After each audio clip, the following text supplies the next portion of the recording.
السلام عليكم ورحمة الله وبركاته. اليوم راح نتكلم عن تجربتي في صنع الحلوى الجاكليتية، وهي حلوى عراقية. في البداية قمت بصنع الشربات، فغليت الماء وأضفت له نصف كوب من السكر وملعقة كبيرة من عصير الليمون. ملعقة كبيرة من عصير الليمون.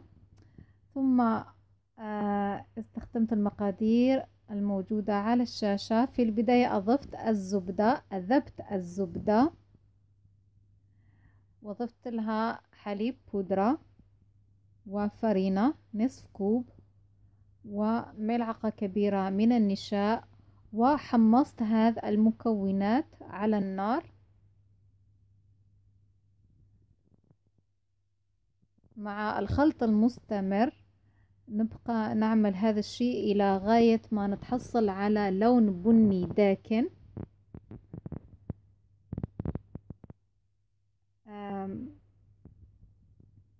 في وصفات أخرى تتعلق بهذه الوصفة، ما تستعملش الحليب البودرة، فممكن تستغني عن الحليب البودرة إذا حبيتي. فنقوم بالتحريك لغاية ما نتحصل على لون بني داكن. فيما بعد نضيف الشربات ونحرك الكل إلى غاية ما نتحصل على مزيج. أنا عملت غلطة في إعداد هذه الوصفة، لأني حصلت على حبيبات،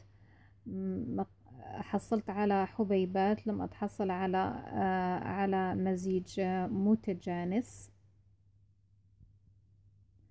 غير هذا كانت الوصفة وصفة جميلة. وبعد ما تتماسك،